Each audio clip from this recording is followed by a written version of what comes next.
ॐ जननीं शारदां देवीं रामकृष्णं जगद्गुरुं पादपद्मे तयो श्रित्वा प्रणमामि मुहुर्मुहुः।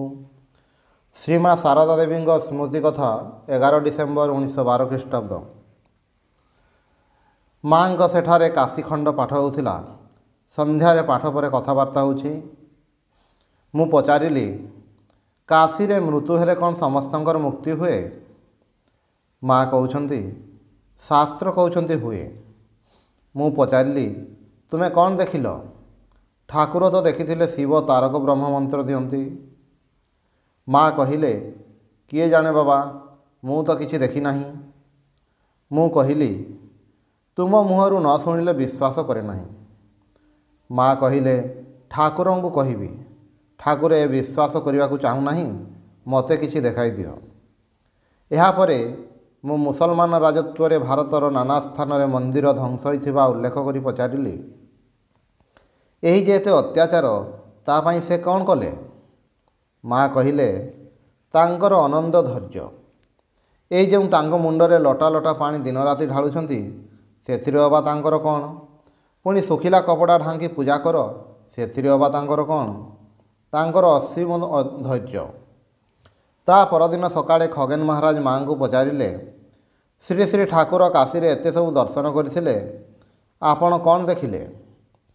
एहार उत्तर रे माँ कहिले, राति रे बिछणारे गडुछि, सई नाही, हठात देखिली जे वृंदावन रे सेठंक घरर नारायण मूर्ति पाखरे छिड़ा होइछंती।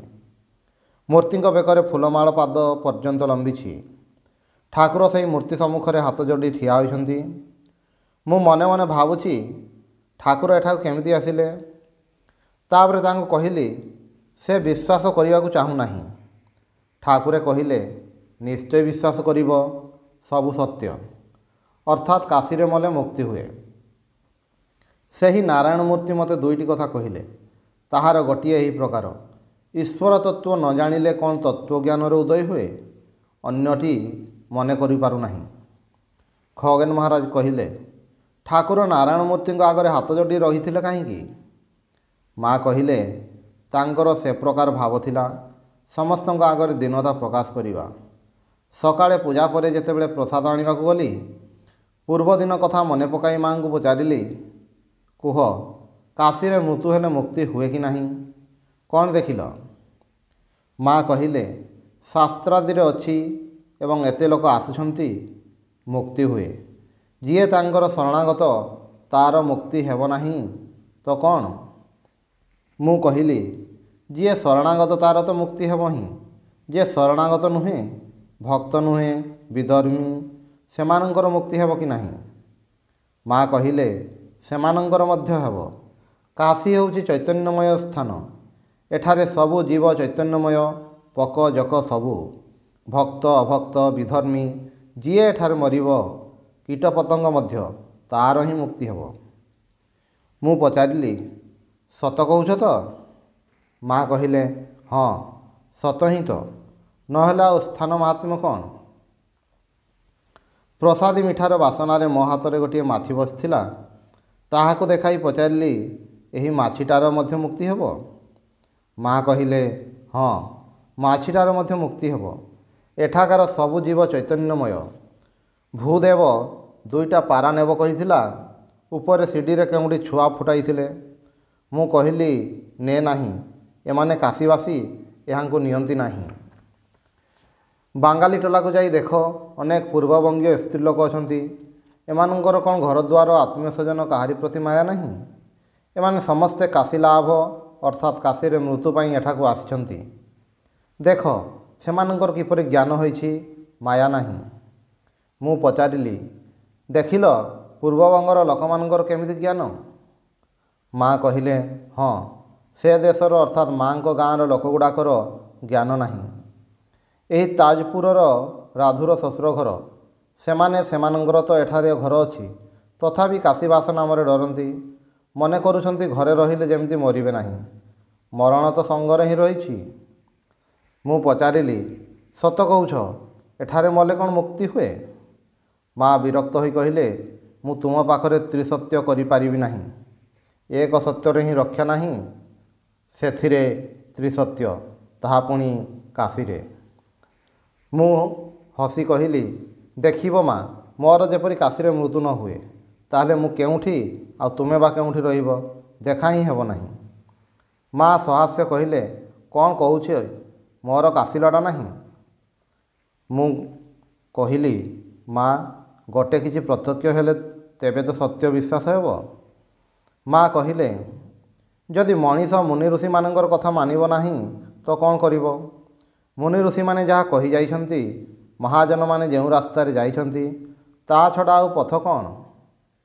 ମୁଁ କହିଲି, ପ୍ରତ୍ୟକ୍ଷ ଯେଉଁମାନେ ଦେଖିଛନ୍ତି ସେମାନଙ୍କ କଥା ଶୁଣିବୁ ନାହିଁ ତ କ'ଣ କରିବୁ? ସେଥିପାଇଁ ହିଁ ତ ତୁମକୁ ପଚାରେ। ତୁମେ କହିଲେ ତେବେ ତୁମକୁ ଛାଡ଼ିବି। ମା କହିଲେ, ତୁମେ ବିଶ୍ୱାସ କର କି ନ କର ସେଥିରେ ତାଙ୍କର କ'ଣ? ଶୁକଦେବ ତ ବେଶୀ ହେଲେ ଜନ୍ଦାଟିଏ ପରି, ସେ ଅନନ୍ତ, ତାଙ୍କର କ'ଣ ବୁଝିବ? ଠାକୁର ଥିଲେ ଜଣେ ଦେଖିଥିବା ପ୍ରତ୍ୟକ୍ଷଦର୍ଶୀ ଲୋକ। ସେ ସବୁ ଦେଖିଛନ୍ତି, ସବୁ ଜାଣିଛନ୍ତି, ତାଙ୍କ କଥା ବେଦବାକ୍ୟ। ତାଙ୍କ କଥା ଯଦି ବିଶ୍ୱାସ ନ କରିବ ତେବେ କ'ଣ କରିବ? ମୁଁ କହିଲି, ଶାସ୍ତ୍ରରେ କେତେ କଥା କୁହାହୋଇଛି, ଜଣେ କହୁଛି ଏପରି ଆଉ ଜଣେ କହୁଛି ସେପରି, କାହା କଥା ମାନିବି? ସେଥିପାଇଁ ତୁମକୁ ପଚାରେ। ମା କହିଲେ, ତାହା ଠିକ୍। ପାଞ୍ଜିରେ କଡ଼ିଏ ଅଡ଼ା ପାଣି ଲେଖିଛି, ଚିପୁଡ଼ିଲେ ଟପାଏ ବି ବାହାରେ ନାହିଁ। ପୁଣି ଶାସ୍ତ୍ରରେ ଅନେକ ବାଜେ କଥା ମଧ୍ୟ ଭର୍ତ୍ତି ହୋଇଛି। ଶାସ୍ତ୍ରବିଧି ଏତେ ଆଉ କରି ହୁଏ ନାହିଁ। ଠାକୁରେ କହୁଥିଲେ, ବୈଦୀ ଭକ୍ତି ଭକ୍ତି ହିଁ ନୁହେଁ। ବୃନ୍ଦାବନରୁ ଫେରିବା ପରେ କାମାରପୁକୁରରେ ଯେତେବେଳେ ଥିଲି, ସେତେବେଳେ ଲୋକଙ୍କ ଭୟରେ ଇଏ ଏହା କହୁଛି, ସେ ତାହା କହୁଛି, ହାତରୁ ଶଙ୍ଖା କାଢ଼ିଦେଲି। ପୁଣି ଭାବୁଥିଲି ଗଙ୍ଗାହୀନ ସ୍ଥାନରେ କେମିତି ରହିବି। ଗଙ୍ଗା ସ୍ନାନ କରିବା ପାଇଁ ଯିବି ମନେ କଲି। ମୋର ବରାବର ହିଁ ଗଙ୍ଗା ପ୍ରତି ଆସକ୍ତି ଥିଲା। ଦିନେ ଦେଖିଲି ସାମ୍ନା ରାସ୍ତାରେ ଚାଲି ଚାଲି ଠାକୁର ଆସୁଛନ୍ତି। ଠାକୁର ଆଗରେ ଭୂତିର୍ଖା ଲାଡ଼ୁ, ତାଙ୍କ ପଛରେ ନରେନ, ବାବୁରାମ, ରାଖାଲ ଓ ଅନ୍ୟ ଭକ୍ତମାନେ। ଅନେକ ଲୋକ ଆସୁଛନ୍ତି। ଦେଖିଲି ଯେ ଠାକୁରଙ୍କ ପାଦରୁ ପାଣି ଫୁଆରା ଲହରୀ ଖେଳାଇ ଆଗେ ଆଗେ ଆସୁଛି। ପ୍ରଚୁର ପାଣିର ସ୍ରୋତ। ମୁଁ ଭାବିଲି, ଦେଖୁଛି ଏ ହିଁ ତ ସବୁ, ଏହାଙ୍କ ପାଦପଦ୍ମରୁ ତ ଗଙ୍ଗା ବାହାରିଛି। ମୁଁ ତରତର ହୋଇ ରଘୁବୀରଙ୍କ ଘର ପାଖ ମନ୍ଦାର ଗଛରୁ ମୁଠା ମୁଠା ଫୁଲ ଛିଣ୍ଡାଇ ଆଣି ଗଙ୍ଗାରେ ଦେବାକୁ ଲାଗିଲି। ତାପରେ ଠାକୁରେ ମୋତେ କହିଲେ, ତୁମେ ହାତରୁ ଶଙ୍ଖା କାଢ଼ ନାହିଁ। ବୈଷ୍ଣବ ତନ୍ତ୍ର ଜାଣ ତ? ମୁଁ କହିଲି, ବୈଷ୍ଣବ ତନ୍ତ୍ର କ'ଣ? ମୁଁ ତ କିଛି ହିଁ ଜାଣେ ନାହିଁ। ସେ କହିଲେ, ଆଜି ସନ୍ଧ୍ୟାରେ ଗୌରମଣି ଅର୍ଥାତ୍ ଗୌରୀମା ଆସିବ, ତା ପାଖରୁ ଶୁଣିବ। ସେହିଦିନ ହିଁ ଉପରବେଳା ଗୌରୀଦାସୀ ଆସିଲା। ତାଙ୍କ ପାଖରୁ ଶୁଣିଲି, ଚିନ୍ମୟ ସ୍ୱାମୀ, ଏହି କଳିଯୁଗରେ କେବଳ ସତ୍ୟର ଆଣ୍ଟ ଥିଲେ ହିଁ ଭଗବାନ ଲାଭ ହୁଏ। ଠାକୁରେ କହୁଥିଲେ, ଯିଏ ସତ୍ୟକୁ ଧରି ରହିଛି ସେ ଭଗବାନଙ୍କ କୋଳରେ ଶୋଇଛି। ଦକ୍ଷିଣେଶ୍ୱରରେ ଠାକୁର ଅସୁସ୍ଥ ଥିବାବେଳେ ତାଙ୍କୁ ପ୍ରତିଦିନ ଯେଉଁ କ୍ଷୀର ପିଇବାକୁ ଦିଆହେଉଥିଲା, ତାହା ଆଉଟି ଗାଢ଼ କରି ଦେଉଥିଲି। ସେରେ କ୍ଷୀର ହେଲେ ଅଧସେର, ଏମିତି କମ୍ କରି କହୁଥିଲି। ଠାକୁର ଦିନେ ଜାଣିପାରି କହିଲେ, ସେ କ'ଣ ସତକୁ ଧରି ରହିବ? ଏପରି ଭାବରେ ଅଧିକ କ୍ଷୀର ପିଇ ମୋର ପେଟ ବେମାରୀ ହୋଇଛି। ଏ କଥା ଯେମିତି ମନେ ହେଲା, ସେଦିନ ତାଙ୍କର ପେଟ ଖରାପ ହେଲା। ତାଙ୍କର ସବୁ ସମ୍ଭବ ଥିଲା, ଆମମାନଙ୍କର ସେସବୁ କାହିଁ?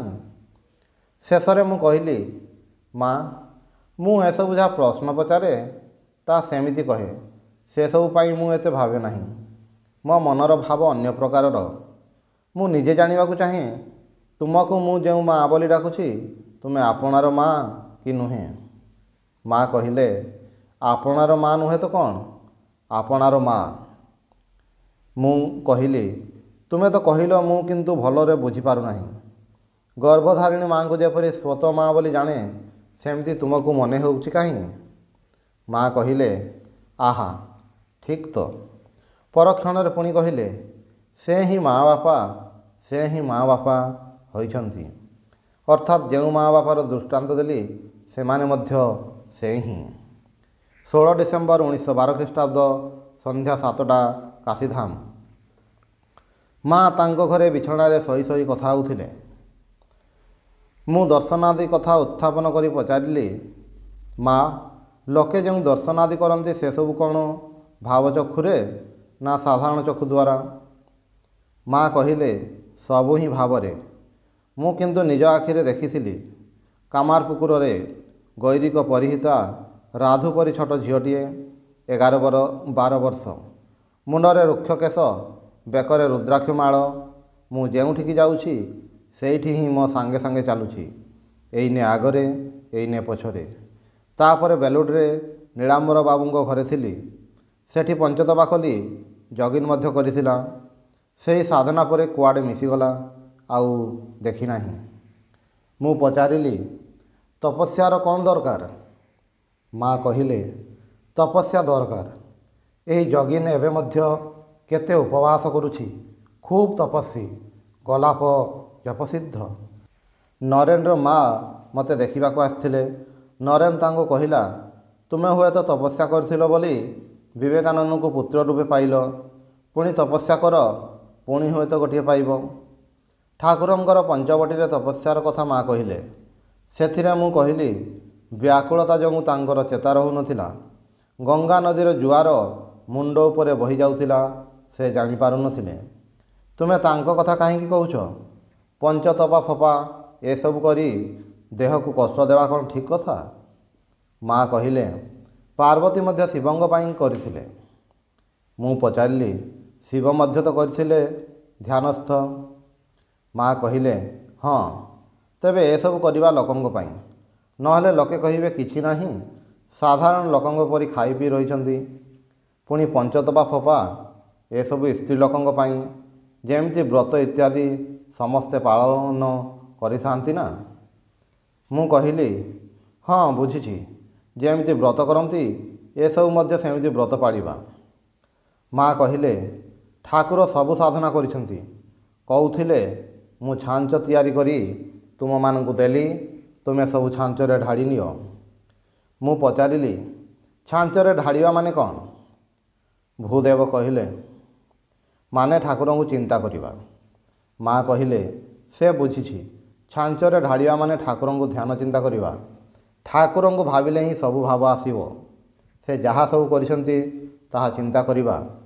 ଠାକୁରେ କହୁଥିଲେ, ମୋତେ ଯିଏ ସ୍ମରଣ କରେ ତାର କେବେ ଅନ୍ନ କଷ୍ଟ ହୁଏ ନାହିଁ। ମାକୁ କହୁଛନ୍ତି, ସେ ନିଜେ କ'ଣ କହିଛନ୍ତି? ମା କହିଲେ, ହଁ, ଏହା ତାଙ୍କ ନିଜ ମୁହଁର କଥା। ତାଙ୍କୁ ସ୍ମରଣ କଲେ ଦୁଃଖ ରହେ ନାହିଁ। ଦେଖୁନାହଁ, ତାଙ୍କ ଭକ୍ତମାନେ ସମସ୍ତେ ହିଁ ଭଲ ଅଛନ୍ତି। ତାଙ୍କ ଭକ୍ତଙ୍କ ପରି ଏମିତି କେଉଁଠି ମଧ୍ୟ ଦେଖାଯାଏ ନାହିଁ। ହେଇ, ଏଠାରେ କାଶୀରେ ଏତେ ସାଧୁ ଦେଖିଛି, କିନ୍ତୁ ତାଙ୍କ ଭକ୍ତଙ୍କ ପରି କିଏ ଅଛି? ମୁଁ କହିଲି, ତାହାର କାରଣ ଅଛି ମା। ଯେମିତି ଧର ଏଇ କ୍ଷଣି ଗୋଟିଏ ବଜାର ଭାଙ୍ଗିଛି, ଅର୍ଥାତ୍ ବନ୍ଦ ହୋଇଛି। ସବୁ ଚିହ୍ନ ଲୋକବାକ ଏବେ ମଧ୍ୟ ରହିଛନ୍ତି। ଠାକୁରଙ୍କର ସବୁ ଅନ୍ତରଙ୍ଗ ଭକ୍ତମାନେ ରହିଛନ୍ତି କି ନାହିଁ? ମନେ ହୁଏ ଯେପରି ପାଖରେ, ବେଶୀ ଦୂର ଯାଇନାହାନ୍ତି। ଡାକିଲେ ହିଁ ତାଙ୍କଠାରୁ ଉତ୍ତର ମିଳିବ। ମା କହିଲେ, କେତେ ଲୋକ ଉତ୍ତର ପାଉଛନ୍ତି ମଧ୍ୟ? ମୁଁ କହିଲି, କୃଷ୍ଣ, ରାମ ଏମାନେ ଯେପରି କେଉଁ ଅତୀତ କାଳର, ଯେପରି ଉତ୍ତର ମିଳିବା ପରି ପାଖରେ ନାହାନ୍ତି। ମା କହିଲେ, ହଁ, ଠିକ୍ କଥା। ମୁଁ କାଶୀପୁର ଉଦ୍ୟାନ ଗୃହର କଥା ଉଲ୍ଲେଖ କରି କହିଲି, ଏଭଳି ସ୍ଥାନରେ ଏବେ କେହି ଜଣେ ସାହେବ ବାସ କରୁଛନ୍ତି। ମା କହିଲେ, କାଶୀପୁର ଉଦ୍ୟାନ ତାଙ୍କର ଅନ୍ତଲୀଳାର ସ୍ଥାନ। ସେଠାରେ କେତେ ତପସ୍ୟା, ଧ୍ୟାନ, ସମାଧି ହୋଇଥିଲା। ତାଙ୍କର ମହାସମାଧିର ସ୍ଥାନ, ସିଦ୍ଧ ସ୍ଥାନ। ସେଠାରେ ଧ୍ୟାନ କଲେ ବ୍ୟକ୍ତି ସିଦ୍ଧ ହୁଏ। ଠାକୁରେ ଯଦି ସେମାନଙ୍କୁ ଅର୍ଥାତ୍ ମାଲିକମାନଙ୍କୁ ସ୍ୱପ୍ନ ଦେଇ ସ୍ଥାନଟି କରାଇ ଦେଇପାରନ୍ତି ତେବେ ହୋଇପାରେ।